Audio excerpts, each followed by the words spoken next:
నమస్తే, నా పేరు స్వప్న. క్లిక్ టీవీ న్యూస్ కి స్వాగతం. ముందుగా వార్తల్లోని ముఖ్యాంశాలు.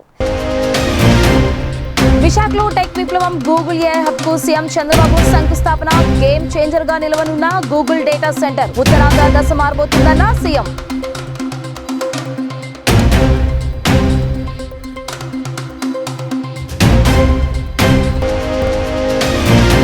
ఏపీకి రైల్వే వారం. జూన్ 1న విశాఖ కేంద్రంగా south Coast railway zone notification. Amaravati to Hyderabad కేవలం 70 నిమిషాల్లోనే బుల్లెట్ ట్రైన్ ప్రాజెక్టుపై కేంద్ర మంత్రి కీలక ప్రకటన.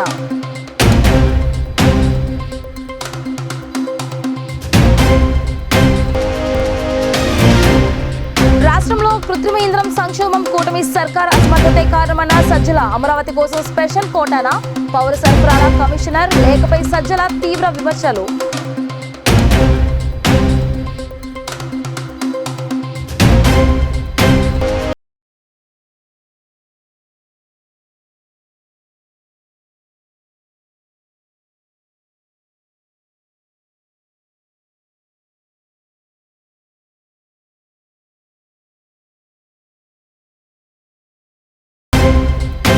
ఇక డీటెయిల్స్ చూస్తే, ఆంధ్రప్రదేశ్ ఐటీ చరిత్రలో నేడు ఒక సువర్ణ అధ్యాయం మొదలైంది. విశాఖపట్నంలో Google cloud India AI hub కు ముఖ్యమంత్రి చంద్రబాబు నాయుడు శంకుస్థాపన చేశారు. ఈ సందర్భంగా ఆయన మాట్లాడుతూ 30 ఏళ్ల క్రితం సైదరాబాద్ ఎలాగైతే సంపద సృష్టికి కేంద్రమైందో, నేడు విశాఖలోని గూగుల్ డేటా సెంటర్ ఏపీ భవిష్యత్తును మార్చబోతుందని ధీమా వ్యక్తం చేశారు.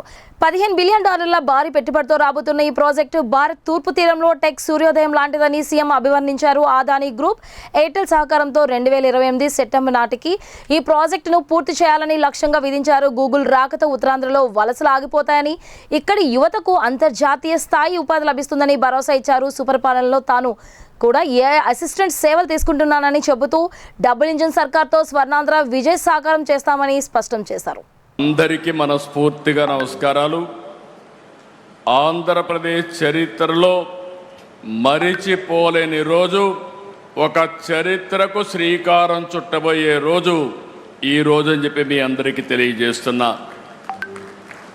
మనందరి తరపున గవర్నమెంట్ ఆఫ్ ఇండియాని, అదే సమయంలో గూగుల్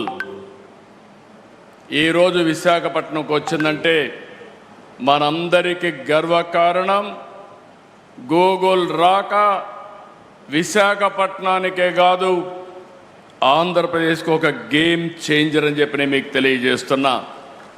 30 ఏళ్లకు మునుపు 1997లో హైటెక్ సిటీతో ప్రారంభించాం హైదరాబాద్లో. ఆ తర్వాత సైబరాబాద్ నగరాన్ని నిర్మాణం చేశాం. ఈరోజు భారతదేశంలో highest per capita income Telangana, most livable city Hyderabad. That is the contribution you have made at that time. I am very happy for that to remember now. Today, all of us has to write this day. 2026, 2026, April 28th, it will be remembered forever in the history of India, especially in the history of Andhra Pradesh. ఆ రోజు ఏ విధంగా అయితే hitech city, IT విప్లవానికి నాంది పలికిందో, ఈరోజు Google data AI data centre AP టెక్నాలజీకే కాదు, భారతదేశానికి ఒక గ్రోత్ ఇంజన్గా తయారవుతుందని చెప్పడానికి ఏమాత్రం అతిశయోక్తి కాదని చెప్పి నేను మీకు తెలియజేస్తున్నా. విశాఖపట్నంలో గూగుల్ ఏఐ హబ్ శంకుస్థాపన సందర్భంగా కేంద్ర ఐటీ రైల్వే శాఖ మంత్రి అశ్విన్ వైష్ణవ్ ఏపీకి భారీ వరాలు ప్రకటించారు.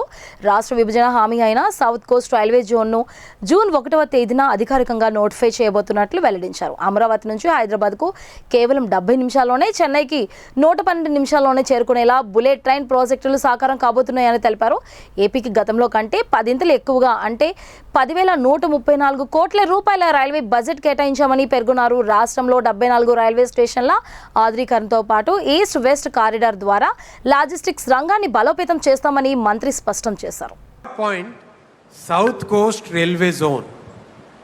This was a very emotional point because when the states were reorganized, this was one of the promises that the center had made. So we have delivered that promise. Our Prime Minister believes in making sure that whatever promises center makes, it doesn't matter whether the governments change, but the promises made must be delivered. And that's why this entire process is now completed. And believe you me, unlike creating a new district, creating a new railway zone is highly technical in nature. We have to look at the operational points, how the control of a train is transferred from one zone to the other. And we have to set all those systems in place before we can actually make the announcement for a new zone. All those systems are now in place, and now we are ready to notify the new railway zone on 1st of June 2026. That's a promise which is delivered. And I'll come to the fourth point, friends, the bullet train, the dream project for all of us. And as you are aware, if you have seen the videos of the progress of Ahmedabad to Mumbai bullet train, that 500-kilometer stretch will be completed in 1 hour and 57 minutes. So basically Mumbai, Surat, Vapi, Baroda, Ahmedabad, all those large cities will become one single economic zone, one single economic region. That same magic will now happen in Andhra also.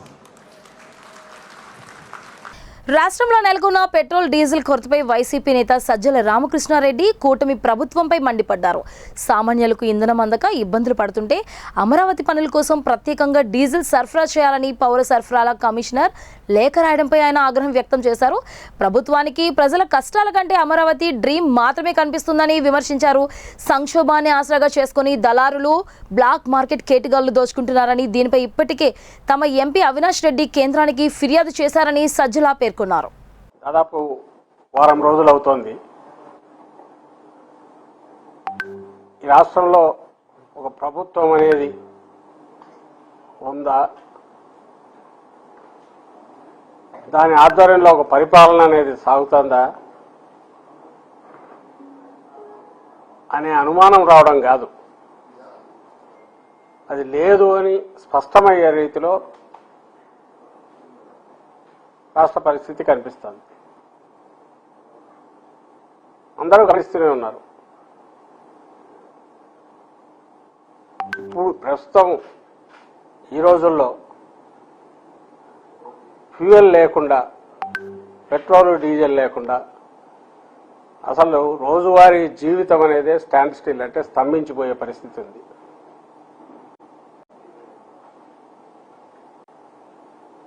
Petrol diesel లేకుండా power గన cut అయితే complete స్తంభించిపోతుంది.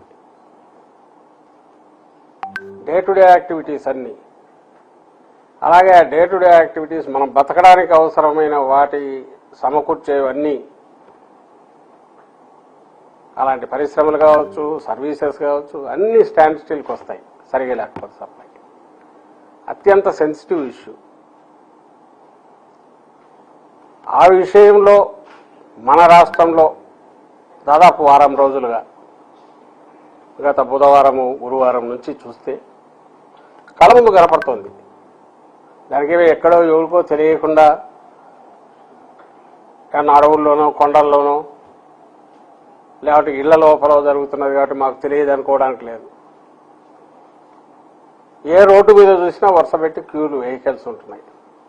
అవి పెద్ద పెద్ద ట్రక్కుల దగ్గర నుంచి 2 wheelers వరకు. అలాగే క్యాన్లు పట్టుకుని అగ్రికల్చర్ వీటికి సంబంధించిన వరి కోత యంత్రాలు ఇట్లాంటివి, వాటికి అవసరమైన రిక్వైర్మెంట్స్ కోసం కోతలు ఉన్నాయి కాబట్టి వాటి కోసం రైతులు వాటిని పట్టుకొని తిరగడం, అది నడిపే వాళ్ళు నిర్వాహకులు వాళ్ళు తిరుగుతున్నారు. అంటే ఎంటైర్ అందరి దృష్టి దాని మీదకి పడింది. ఎట్లా ఒకటో లీటర్ పెట్రోల్, 2 లీటర్లు పెట్రోల్ ఎట్లా సంపాదించాలి. ఇదంతా కేవలం 4-5 రోజుల్లో. ఈ 4-5 రోజులుగా ఈ రోజుకు కూడా దాన్ని సరిదిద్దడం కాదు, సరిదిద్దాలి. అలాగే ఎందుకు లోపం ఇది వచ్చింది అనేది కూడా కనుక్కోవాల్సిన ప్రభుత్వం అనేది కంప్లీట్ అసలు అటువైపు చూడవేలా, నిద్రపోతోందో లేదంటే నిద్ర నటిస్తోందో సాక్షాత్ ముఖ్యమంత్రితో సహా. ఆయన మాట్లాడకపోయినా మాట్లాడాలనడానికి, లీకులు ఇవ్వడానికి, లీకులు వేయడానికి మీడియా హౌసెస్ ఉన్నాయి కాబట్టి అది ఎలాగో దాని దారిని అది జరుగుతుంటుంది అనుకుండొచ్చు. నర్సీపట్నంలో మాజీ ఎమ్మెల్యే పెట్ల గణేష్ పై జరిగిన దాడి రాజకీయ దుమారం రేపుతోంది. పెద్ద చెరువు వద్ద కోర్టు ఉత్తర్వులకు విరుద్ధంగా జరుగుతున్న నిర్మాణాలను పరిశీలించేందుకు వెళ్లిన గణేష్ పై టీడీపీ శ్రేణులు రాళ్లు కర్రలతో దాడి చేశాయని వైసీపీ ఆరోపిస్తోంది. ఈ ఘటనలో ఆయన కారు అద్దాలు ధ్వంసమయ్యాయి. ఈ దాడిని ఖండిస్తూ మాజీ మంత్రులు గుడివాడ అమర్నాథ్, ముత్యాల నాయుడు, ధర్మశ్రీ తదితరులు పోలీసులకు ఫిర్యాదు చేశారు. రాష్ట్రంలో హింసాత్మక రాజకీయాలు పెరుగుతున్నాయని, ప్రశ్నించే వారిపై దాడులు చేయడం దుర్మార్గమని వారు మండిపడ్డారు. 2 రోజుల్లో నిందితులపై చర్యలు తీసుకోకపోతే జిల్లా వ్యాప్తంగా ఆందోళనలు ఉధృతం చేస్తామని పోలీసులను హెచ్చరించారు. ఎట్టి పరిస్థితుల్లో ఇచ్చినటువంటి కంప్లైంట్ మీద యాక్షన్ తీసుకోకపోతే వారికి 24 గంటలు 48 గంటలు పార్టీ నాయకత్వం అంతా కూడా చర్చించుకొని వారికి కూడా సమయం ఇవ్వాలి కాబట్టి సమయం ఇస్తాం. ఇవ్వనటువంటి పక్షంలో పార్టీ ఒక పెద్ద కార్యాచరణ రూపొందిస్తాం. ప్రభుత్వం మీద ఒత్తిడి తీసుకొస్తాం, పోలీసు మీద ఒత్తిడి తీసుకొస్తాం. ఎవరికన్నా ఇబ్బంది కలిగితే ఈ పార్టీ అంటే ఈ నియోజకవర్గానికో ఈ నియోజకవర్గంలో ఉన్నటువంటి నాయకులకు మాత్రమే కాదు, మన పార్టీలో ఎవరికి కష్టం వచ్చినా జిల్లాలో ఉన్నటువంటి పార్టీ నాయకత్వం అంతా కూడా ఒక కుటుంబంలా కలిసి వస్తుంది, మీకు అండగా నిలబడుతుంది అన్నటువంటి ఒక భరోసాని పార్టీకి ఇస్తుంది అన్నటువంటి విషయాన్ని కూడా తెలియజేస్తా ఉన్నాం. గణేష్ గారు రేపు ఈరోజు గణేష్ గారికి జరగచ్చు, రేపు నాకు జరగచ్చు, ఎల్లుండు ముత్యాల నాయుడు గారికి జరగచ్చు. మనం ఇలా ఊరుకుంటే రేపు ఇంటికి వచ్చి మన మీద దాడి చేసేటువంటి పరిస్థితులు వస్తాయి. ఎట్టి పరిస్థితుల్లో అవకాశం వారికి ఇవ్వడానికి వీలు లేదు. రెండోది, ఉత్తరాంధ్రలో ఇటువంటి సంస్కృతి లేదు. గతంలో ఎప్పుడన్నా ఈ ఉత్తరాంధ్ర ప్రాంతంలో ఇటువంటి సంస్కృతి లేదు.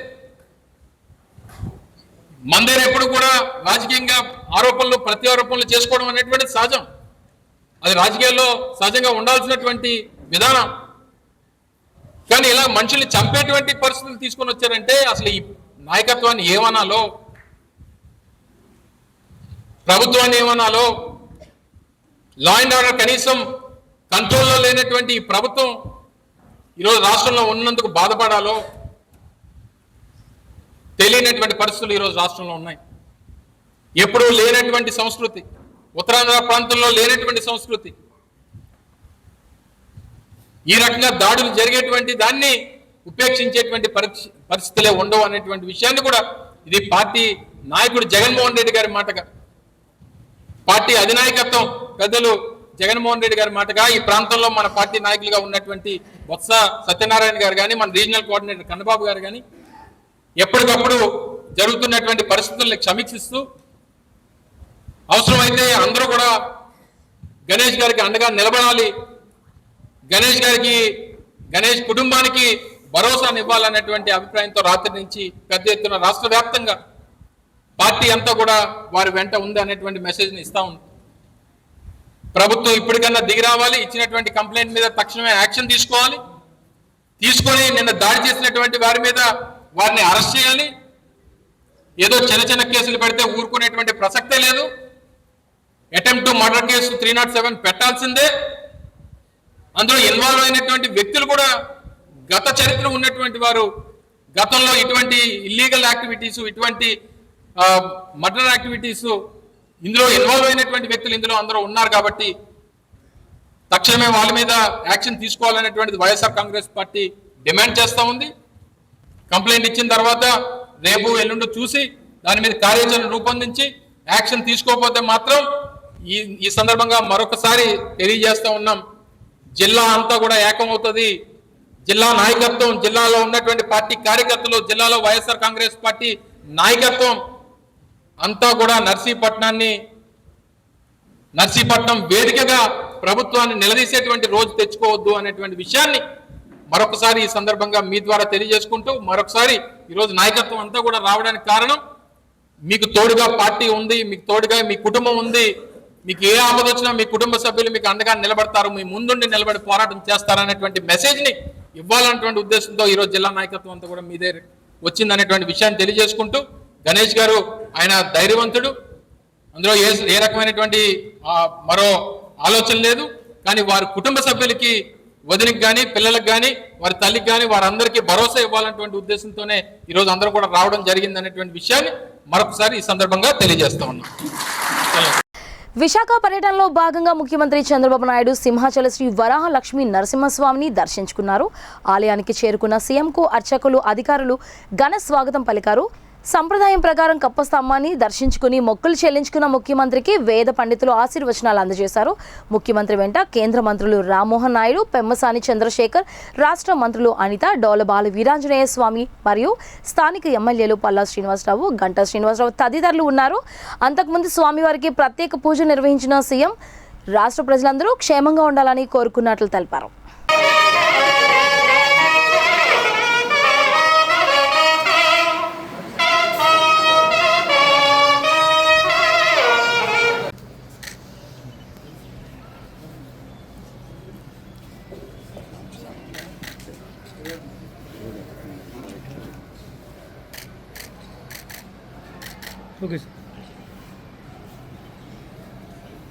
Visakha south coastal railway zone తాత్కాలిక కార్యాలయాన్ని సీఎం చంద్రబాబు, కేంద్ర మంత్రి అశ్విన్ వైష్ణవ్ సందర్శించారు. ఈ సందర్భంగా రైల్వే ప్రాజెక్టుపై అధికారులతో సమీక్ష నిర్వహించిన సీఎం వచ్చే జూన్ 1వ తేదీ నుంచే కొత్త జోన్ కార్యకలాపాలు ప్రారంభమయ్యేలా గెజిట్ విడుదల చేయాలని కోరారు. అలాగే అరకు, కొత్తవలస, కర్నూలు, డోన్ సెక్షన్లను కూడా ఈ జోన్లో కలపాలని విజ్ఞప్తి చేశారు. ఏపీని లాజిస్టిక్స్ హబ్గా మార్చడంలో రైల్వేల పాత్ర కీలకమని ముఖ్యమంత్రి స్పష్టం చేశారు.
బీరు బాటిళ్లతో దాడులు చేస్తే భయపడే వ్యక్తిని కాదని మాచర్ల ఎమ్మెల్యే జూలకంటి బ్రహ్మానందరెడ్డి స్పష్టం చేశారు. మాజీ ఎమ్మెల్యే పిన్నెల్లి రామకృష్ణారెడ్డికి ధైర్యం ఉంటే మాచర్ల సెంటర్లో చర్చకు రావాలని సవాల్ విసిరారు. పిన్నెల్లి సోదరులు అలజడులు సృష్టిస్తూ నీచ రాజకీయాలకు పాల్పడుతున్నారని మండిపడ్డారు. తనపై జరిగిన దాడి వెనుక ఎవరున్నా చట్టపరంగా శిక్ష తప్పదని, నియోజకవర్గ అభివృద్ధిని అడ్డుకుంటే ప్రజలే బుద్ధి చెప్తారని జూలకంటి హెచ్చరించారు. ఏ రోజు నేను ఇన్ఛార్జిగా బాధ్యతలు తీసుకున్నానో ఆ రోజే అన్నిటికీ సిద్ధమై అడుగు పెట్టాను. దగ్గర దోచుకున్న అక్రమ సొమ్ము వేల కోట్ల రూపాయలతో జీవితాన్ని అనుభవించాలనే కోరిక నీకుందేమో కానీ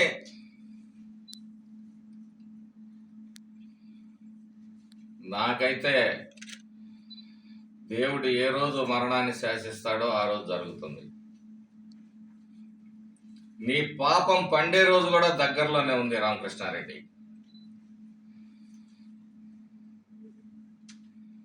ఒక్క మాట, నువ్వు అన్న మాట మీద నువ్వు నిలబడలేనోడివి. నువ్వేం మగాడివి అసలు?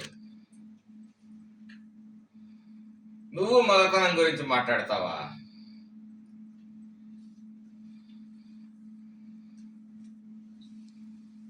నీ ప్రతి సంపాదనలో, ప్రతి రూపాయిలో ప్రజల రక్తం, ప్రజల చెమట, ప్రజల ఆవేదన, ఆక్రోశం ఉంది.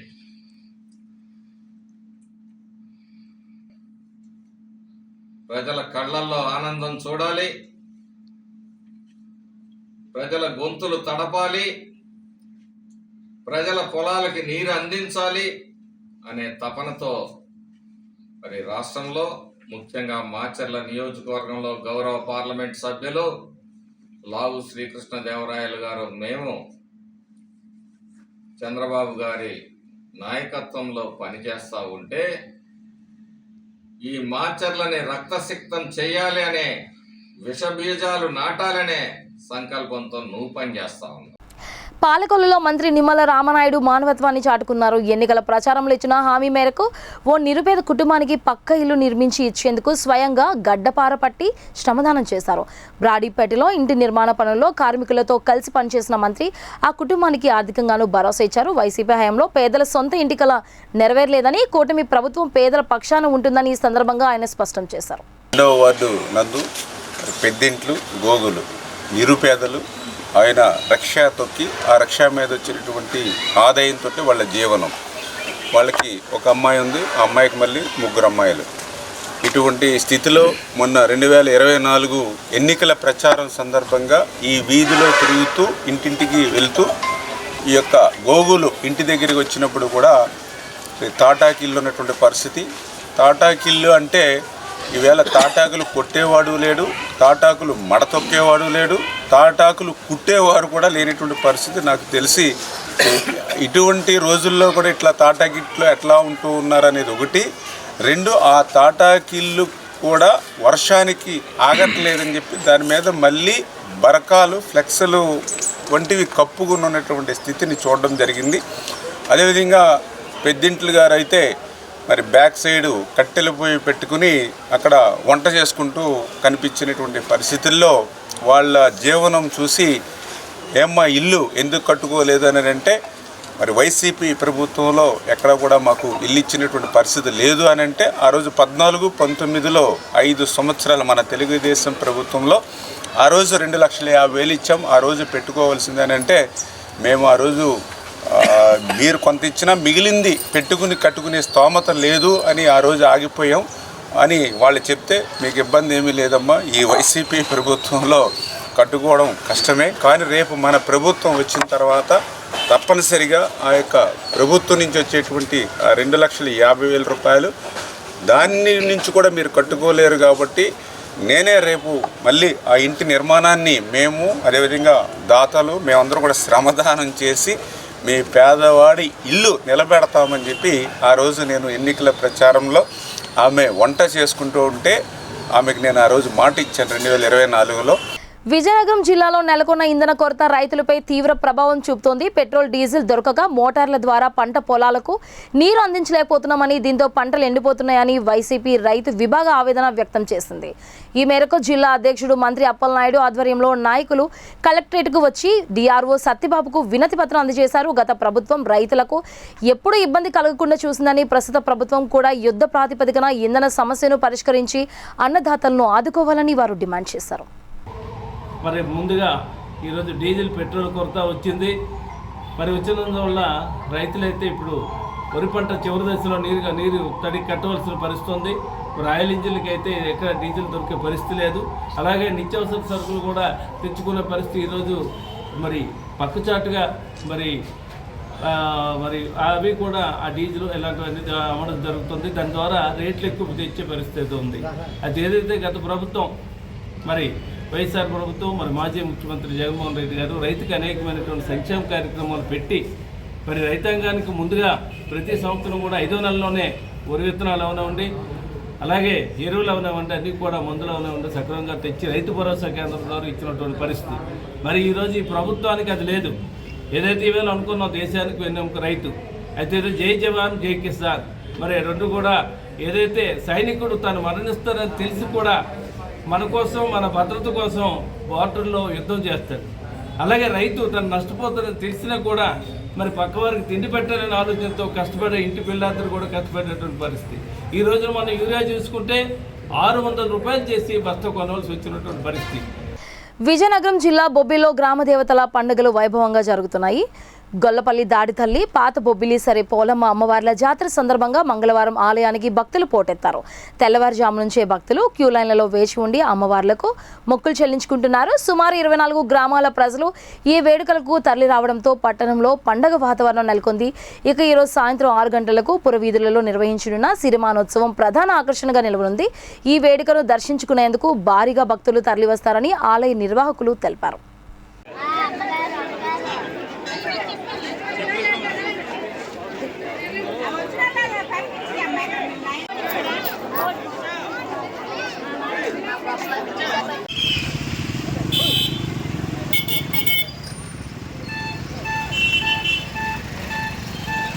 వార్తలు ముగించే ముందు ముఖ్యాంశాలు మరోసారి.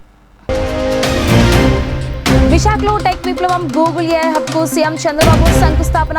గేమ్ చేంజర్ గా నిలవనున్న గూగుల్ డేటా సెంటర్ ఉత్తరాంధ్ర దశ మారబోతుందన్న సీఎం.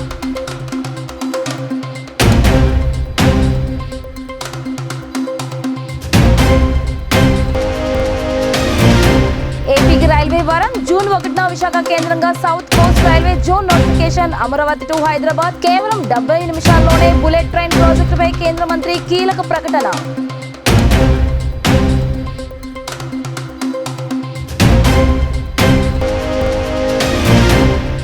రాష్ట్రంలో కృత్రిమ ఇంధనం సంక్షోభం కూటమి సర్కార్ అసమర్థతే కారణమన్న సజ్జల. అమరావతి కోసం స్పెషల్ కోటానా?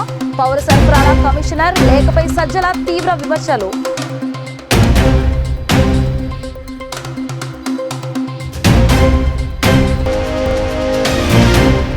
నర్సీపట్నంలో political hit. మాజీ ఎమ్మెల్యే గణేష్ పై దాడి. వైసీపీ నేతల ఆగ్రహం.